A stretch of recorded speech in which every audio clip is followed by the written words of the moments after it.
Hello दोस्तों, स्वागत है मेरे चैनल पे। मैं आपका भाई राज सिंह। आज मैं वीडियो लेके आया हूँ स्पेशली रिगार्डिंग ऑफिस सुपरिटेंडेंट की पोस्ट के बारे में, और साथ ही साथ एज क्राइटेरिया के बारे में, और थर्ड 2025 में दो शिफ्ट होगा कि नहीं होगा इसके बारे में। ठीक है। पहली बात, मैंने आज से एक महीना पहले ही मेरे टेलीग्राम चैनल पे और यूट्यूब चैनल पे एक बात शेयर किया था कि इस बार ऑफिस सुपरिटेंडेंट की काफ़ी अच्छी पोस्ट आ सकती हैं। क्यों, मैं इसका रीज़न बता रहा हूँ। क्योंकि मैंने उस समय भी ये बोला था कि 15,800 समथिंग वेकेंट सीट्स हैं ऑफिस सुपरिटेंडेंट की। देखो, हुआ ये है, पहले आप बात समझिए। अगस्त 2024 के आसपास इनका न्यू रिक्रूटमेंट रूल आया था सीबीडीटी डिपार्टमेंट का, मतलब आम भाषा में कह दो इनकम टैक्स डिपार्टमेंट का न्यू रिक्रूटमेंट रूल आया था। न्यू रिक्रूटमेंट रूल के हिसाब से दो मेजर डिफरेंसेस आए थे। पहला डिफरेंस ये आया था कि इनकम टैक्स इंस्पेक्टर की पोस्ट अब ग्रुप सी से ग्रुप बी में शिफ्ट कर दी गई है। ठीक है। दूसरा, सीनियर टैक्स असिस्टेंट जो पहले क्या होता था, 4200 ग्रेड पे दो पोस्टें होती थी। एक होती थी सीनियर टैक्स असिस्टेंट और एक होती थी ऑफिस सुपरिटेंडेंट। अब दोनों को मर्ज करके ऑफिस सुपरिटेंडेंट ही बना दिया गया है। ठीक है। तो इससे क्या होगा, सीनियर टैक्स असिस्टेंट जो पहले मतलब बनते थे वो डायरेक्ट ऑफिस सुपरिटेंडेंट बनेंगे। तो दोनों को मर्ज करके एक ही कॉमन पोस्ट बना दी गई है। दूसरी बात, ठीक है। तीसरा बात क्या हो गया, न्यू जो उनका रूल के हिसाब से क्या बोला है कि अब 1:1 के रेशियो में रिक्रूटमेंट होगा। कहने का मतलब ये है कि अगर मान लीजिए 100 सीट्स हैं तो 50 सीटें 50 सीटें डायरेक्ट रिक्रूटमेंट से होगा, मतलब सीजल के एग्ज़ाम से होगा। ठीक है, 100 में से। और 50 सीटें जो भरी जाएंगी वो प्रमोशन के बेस में भरी जाएंगी। ठीक है। पहले 2:1 होता था, मतलब प्रमोशन के 2 भरी जाती थी, मतलब 66 सीटें 100 में से, और डायरेक्ट रिक्रूटमेंट मतलब सीजल से 33 भरी जाती थी। लेकिन अब चूंकि ये रिक्रूटमेंट रूल के हिसाब से 1:1 रेशियो हो गया है, तो अब 50 सीटें भरी जाएंगी 100 में से। ये एग्जाम्पल है, ये मत सोचिएगा कि 100 सीट है। तो 100 में से अब 50 सीटें डायरेक्टली सीजल के एग्ज़ाम से भरी जाएंगी। इससे होगा ये कि अब ज़्यादा वैकेंसीज क्रिएट होंगी, ज़्यादा वैकेंसीज रिपोर्ट होंगी सीजल में। ठीक है। और इसका रुझान आ गया है चेन्नई जोन से, और लगभग उसमें 477 सीट्स आई हैं ऑफिस सुपरिटेंडेंट की। कई बड़े बड़े चैनल टेलीग्राम के वो 544 बता रहे हैं। मुझे नहीं पता यार वो कैसे डाल रहे हैं, उतनी चाइल्डिश बिहेवियर क्यों कर रहे हैं। पहली बात, उनको शायद ये बात पता ही नहीं होता है कि जो एक्स सर्विसमैन की सीट्स होती हैं वो कहीं ना कहीं हॉरिजॉन्टल रिजर्वेशन की होती हैं। तो वो जो टोटल 477 सीट्स है ना, उसी में वो 77 सीट्स अंदर से इंक्लूडेड होती हैं। अब बच्चों को ये कन्फ्यूजन होगा कि एक्स सर्विसमैन की सीट्स भरी कैसे जाती हैं, तो मैं बताता हूँ। मान लीजिए टॉप 77 एक्स सर्विसमैन के लोगों को देखा गया। ठीक है। अब टॉप 77 में से जो 20 उसमें से मान लीजिए 40 यूआर के आए, 15 ओबीसी के आए। ठीक है। तो हो गए 55, और 15 ईडब्ल्यूएस के आए। एग्जाम्पल के थ्रू मैं बता रहा हूँ। तो वो ये होगा कि जो 40 टॉपर होंगे यूआर के, वो सारी की सारी सीट 477 में जो जनरल की सीट 198 है ना, उसकी ही 40 खा जाएंगे। अलग से उनको कोई सीट नहीं मिलेगा। उसी की जो जनरल की सीट 198 477 में से है ना, उन्हीं में से वो 40 सीट खाएंगे।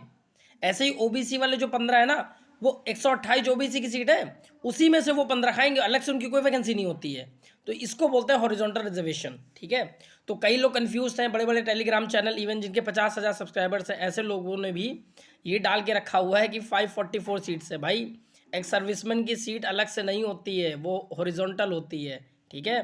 तो ये क्लियर करिए कि 477 है आरटीआई के रिप्लाई से। तीसरी बात देखो, एक और इम्पॉर्टेंट बात ये है, कई लोगों को नहीं पता होगा लेकिन मैं बता देता हूँ। इस बार एसएससी ने एक नया नियम लाया है कि अब टेंटेटिव वैकेंसीज नहीं आएंगी, डायरेक्ट फाइनल वैकेंसीज आएंगी। ठीक है। 4 अप्रैल तक जितनी भी वैकेंसी रिपोर्ट हो जाएंगी उसी को फाइनल वैकेंसीज ट्रीट किया जाएगा। अलग से वैकेंसीज आगे ना मॉडिफाई होगा ना एडिट होगा। ठीक है। तो बहुत हाई चांसेस है कि 99.99% इस बार जब नोटिफिकेशन 22 अप्रैल को आएगा तो उसी में फाइनल वैकेंसीज ही एसएससी बता देगा। ठीक है। तो ये बात क्लियर हो गया। तो 4 अप्रैल तक लगभग सारे डिपार्टमेंट उसके आ जाएंगे। अब देखिए, चूंकि मैंने बताया था 15,000 समथिंग ऑफिस सुपरिटेंडेंट की पोस्ट खाली हैं, तो बहुत हाई चांसेस है कि एसएससी इसका 20% तक रिपोर्ट जरूर करेगा। ठीक है। 3,000, लेकिन स्टिल अगर मैं सेफ साइड पे खेलूं तो मुझे लगता है 1500 से 2500 के बीच में वैकेंसी क्रिएट हो सकती हैं इस बार ऑफिस सुपरिटेंडेंट की। ठीक है। ये 4200 ग्रेड पे की पोस्ट होती है, इनकम टैक्स डिपार्टमेंट में ग्रुप बी होती है, ठीक है। अब इनकम टैक्स डिपार्टमेंट की जो इंस्पेक्टर पोस्ट है वो भी ग्रुप बी पे आ गई है, ठीक है। तो अब ग्रुप सी नहीं है, तो अपडेट हो जाओ। तीसरी बात देखो, एक और बात इंपॉर्टेंट ये है, हाँ हमने ये बात कर ली ऑफिस सुपरिटेंडेंट की कितनी पोस्ट आ सकती हैं, कितनी खाली सीटें थी, तो उस हिसाब से ये हो जाएगा। अब बहुत लोगों को कन्फ्यूजन है कि एज क्राइटेरिया का क्या होगा। देखिए एज क्राइटेरिया के लिए मैं ये बता दूं साफ साफ, ठीक है, कि देखो डीओपीटी का एक रूल होता है। एज पर डीओपीटी रूल ये बोला जाता है, अगर कोई एग्ज़ाम 2 शिफ्ट में मतलब 2 स्टेजेस में होता है सेंट्रल गवर्नमेंट का, ठीक है, 2 स्टेज में, स्पेशली यूपीएससी एंड एसएससी, ठीक है। तो जैसे मैं सीजीएल का एग्जाम्पल ले लूँ, तो अब 2 स्टेज में होता है, टीयर 1 होता है, टीयर 2 होता है, ठीक है। तो जिस भी एग्ज़ाम का टीयर 2 जिस हाफ में होता है, कहने का मतलब ये है, अगर टीयर 2 एक्सपेक्टेड है कि जुलाई के बाद होगा, ठीक है, तो उस कंडीशन में क्या होगा कि एज जो देखी जाती है वो 1 अगस्त से देखी जाती है, ठीक है। और अगर उसका मेंस एग्ज़ाम या सीबीटी 2 एग्ज़ाम या टीयर 2 एग्ज़ाम जुलाई से पहले होता है, लेट सपोज अगर मान लीजिए टेंटेटिवली ऐसा होता कि 2025 का सीजल का फॉर्म आता दिसंबर में 2024 में, ठीक है, प्रीलिम्स का मार्च में एक्सपेक्टेड होता और मेंस होता जून में, ठीक है। तो उस कंडीशन में क्या होता, जो एसएससी एज क्राइटेरिया देखती वो 1 जनवरी 2025 से देखती, लेकिन चूंकि अब फॉर्म ही 22 अप्रैल को आएगा और इसका जो प्रीलिम्स का एग्ज़ाम होगा, जो मैंने बहुत पहले से बता दिया था 1-2 महीना पहले ही, कि एक्सपेक्टेड है कि 15 जून से लेके 25 जून के बीच में कभी भी एग्ज़ाम स्टार्ट हो जाएगा। तो ऑब्वियस बात है कि जो मेंस का एग्ज़ाम होगा वो सितंबर एंड में होगा या अक्टूबर के शुरुआत में। तो दैट मीन्स इससे क्या हुआ, इससे ये हुआ कि इसका मेंस का एग्ज़ाम सेकेंड हाफ में हो रहा है। तो इसका मतलब ये 100% श्योर हूँ मैं, 100%, इवन 1% डाउट नहीं है कि जो एज देखी जाएगी वो 1 अगस्त 2025 के हिसाब से देखी जाएगी, ठीक है। तो ये बात आप लोग को क्लियर हो गया, ठीक है, कि एज वाली बात क्लियर हो गई। ऑफिस सुपरिटेंडेंट की हो गई कि लगभग मेरे हिसाब से 1500 से 2500 के बीच में आ सकती हैं। हो सकता है 1500 आ जाए, हो सकता है 1200 आ जाए, हो सकता है 2000 भी आ जाए, कोई बड़ी बात नहीं है। 4000 पोस्टल असिस्टेंट आराम से आएंगी, क्योंकि 2022 में कम से कम 6 से 7000 वैकेंसी जो 20,000 में से खाली रह गई थी ना, तो लोग ज्वाइन किए और छोड़ दिए, रिज़ाइन कर दिए, तो बहुत सीटें भी खाली हैं, टेंशन ना लीजिए। 2023 में रिपोर्ट भी नहीं हुई थी, तो वैकेंसी खाली हैं, तो बहुत हाई चांसेस है कि 4000 फिर रिपोर्ट हो जाएंगी। ऑफिस सुपरिटेंडेंट की मान लीजिए 2000 हो गई तो 6000, और बाकी इधर उधर के डिपार्टमेंट जोड़ेंगे। अभी मैंने टेलीग्राम में ये भी बताया था कि ईएसआईसी से भी अलग अलग वैकेंसीज इस बार रिपोर्ट होंगी, यूडीसी की रिपोर्ट होंगी, एएसओ की रिपोर्ट होंगी। तो वो सब भी आप जब काउंट करोगे और बाकी 2400, 2800, 4200, 4600 सारी जोड़ दोगे, तो दोबारा बहुत हाई चांसेस है कि 12,000 से 15,000 वैकेंसी आ सकती हैं दोबारा, ठीक है। अब ये बात क्लियर होगी कि कितनी वैकेंसी आ सकती हैं, तो 12,000 मेरे हिसाब से आ जाएंगी आराम से, ठीक है, उससे ज़्यादा भी हो सकती हैं। लेकिन हाई वैकेंसी से एक प्रॉब्लम और क्रिएट हो गया है, वो ये है कि मान लीजिए 12,000 से वैकेंसी ज़्यादा आ गई, लेट सपोज 13,000, ठीक है। तो एसएससी का नियम है वो 13,000 अगर वो है, तो लगभग मान के चलिए लगभग 9.5 to 10 टाइम्स बच्चों को तो बुलाएगा ही बुलाएगा। तो अगर वो 1 लाख, अगर 13,000 वैकेंसी आ गई, 14 आ गई, तो वो लगभग 1,30,000, 1,40,000 बुलाएगा। और जितना मैंने अभी तक ऑब्जर्व किया है अपने एक्सपीरियंस से कि एसएससी, मतलब एसएससी नहीं, टीसीएस, ठीक है, तो टीसीएस की जो कैपेसिटी है वो लगभग 1 लाख के आसपास की है। तो 1,40,000 बच्चों का एग्ज़ाम कराना उसके लिए असंभव है एक शिफ्ट में, ठीक है, बहुत ही रेयर है। क्यों, इसकी वजह और भी हैं। बहुत लोग कहेंगे भी सेंटर हो जाएगा, भाई देखो बहुत सेंटर्स में कीबोर्ड नहीं होते, बहुत ख़राब होते, तो ये सब मैनेज करना इतना आसान नहीं होता है। और एसएससी को कोई मतलब भी नहीं है आपसे, ठीक है। जो लोग आज एसएससी का साइड ले रहे हैं, बड़ा चिल्ला रहे हैं एसएससी बेस्ट है बेस्ट है, भाई ऐसा कुछ नहीं है। वो किस्मत की बात थी, आपका किस्मत साथ दे गया, दैट डजंट मीन कि वो अच्छी है। वो कमीशन भाई ऐसे ही है, आप क्या ही बोल रहे हैं, ठीक है। तो कहने का मतलब ये है कि अगर ज़्यादा वैकेंसी आई तो बच्चे भी ज़्यादा बुलाएगी, 10 टाइम्स तो बुलाएगी, लगभग 9.5 to 10 टाइम्स बुलाएगी ही बुलाएगी। तो मान के चलिए अगर 13,000 वैकेंसी आ गई तो 1,30,000 बुलाएगा। और मुझे ऐसा लगता है फिर वो 2 शिफ्ट में हो जाएगा, और इस बार 2 शिफ्ट में हुआ तो आपने देख लिया क्या हाल हुआ था 20 तारीख और 18 तारीख वाला, ठीक है। तो भाई एक काम करते हैं सब लोग, इस बार क्या करेंगे, मेन से पहले क्या होगा कि अगर ऐसा होता है, देखिए वैकेंसी ज़्यादा आएंगी तो भाई हम तो यही मानेंगे वैकेंसी ज़्यादा ही है, ठीक है, इसके लिए तो हम नहीं कहेंगे कि ना है। लेकिन अगर ऐसा होता है तो फिर हम लोगों को यूनाइट होकर एक ट्विटर कैंपेन करना पड़ेगा, सब लोग मिलके, कि एसएससी को एक मैं उसके 2 सुझाव दे सकता हूँ क्या। अगर वो ये कहती है कि एक सेंटर में एग्ज़ाम, मतलब एक दिन में 1,30,000 बच्चों का कराना उनके लिए पॉसिबल नहीं है, तो मैं उसका एक दूसरा सुझाव दे सकता हूँ, ठीक है। आप दोनों ही शिफ्ट वाले बच्चों को एक ही दिन में बुलाओ, ठीक।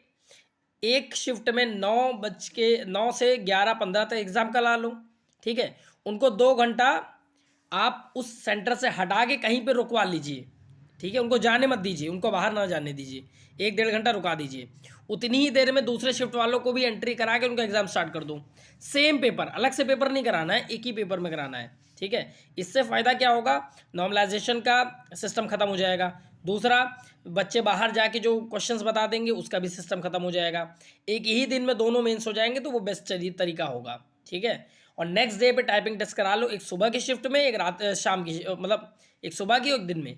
इससे क्या होगा, 2 दिन बच्चे बैठ भी जाएंगे, ठीक है, कोई इशू नहीं है। फेयर एग्जाम होगा, नॉर्मलाइजेशन का प्रॉब्लम खत्म हो जाएगा। और एसएससी से ये भी रिक्वेस्ट किया जाएगा कि भाई क्वेश्चंस को आप बिल्कुल ठीक से बनाइए इस बार। आप 130 क्वेश्चन में नहीं ग्रेड कर पा रहे हो तो क्या होगा, ठीक है। तो ये चीज़ें मैंने आपको तीनों बताने की कोशिश की थी, ठीक है, ताकि बहुत लोगों को कन्फ्यूज़न था कि एज क्राइटेरिया क्या हो सकता है और ये क्या हो सकता है। देखिए, मैंने 11 मिनट में बहुत इंपॉर्टेंट बातें बता दी। मैंने फर्जी फर्जी बातें मैं करता भी नहीं हूँ। मेरे आप वीडियोस में देख लीजिए, मैं बेवजह की बातें करता भी नहीं हूँ, ठीक है ना। सब डेटा विद फैक्ट्स, ऑथेंटिसिटी के साथ ही बोलता हूँ, ठीक है। तो प्लीज़, अगर आपको वीडियो अच्छी लगती है तो आप लोग भाई 5-5 हज़ार, 6-6 हज़ार, 13-13 हज़ार व्यूज़ कर लेते हो, लेकिन सब्सक्राइब नहीं करते हो, तो प्लीज़ सब्सक्राइब कर दो भाई, ताकि हम भी अच्छी अच्छी इन्फॉर्मेशन देते रहें। आप टेलीग्राम चैनल में ज्वाइन कर लो। देखिए, जो आज टेलीग्राम में सब लोग वायरल कर रहे हैं, मैं शाम को ही डाल चुका था, और उसको ऑथेंटिसिटी साथ डाला था कि क्यों 477 है, एक्स सर्विसमैन वाली नहीं। अभी भी बहुत से चैनल्स ने 544 डालने हैं, वो गलत है भाई, ठीक है। तो ये बात मुझे बताना ज़रूरी था। एज वाली बात बता दिया, ये शिफ्ट वाली बात बता दिया।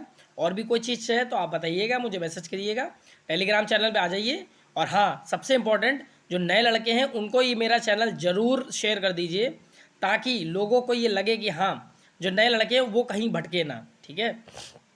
अब मैं आपको एक अंदर की बात बताता हूँ। मेरी वीडियोस इवन सीबीआई सेलेक्टेड जो ग्रुप है ना, उसमें भी लोग डालते हैं, वो देखते हैं। इवन जीएसटी इंस्पेक्टर के सेलेक्टेड लोग भी देखते हैं। मैं आपको दिखा सकता हूँ स्क्रीनशॉट के साथ कि लोगों ने डाला हुआ है। तो भाई, ऑथेंटिसिटी मेरी है। लोग मुझे इसलिए समझते हैं कि हाँ, मैं बातें फर्जी नहीं करता, ठीक है। तो प्लीज़ सब्सक्राइब कर देना। और साथ ही साथ आगे भी मैं अच्छी अच्छी वीडियोज़ डालूंगा। सीजल 2025 के लिए भी सारी चीज़ें बताऊँगा विद एक्सपीरियंस, ठीक है। Thank you.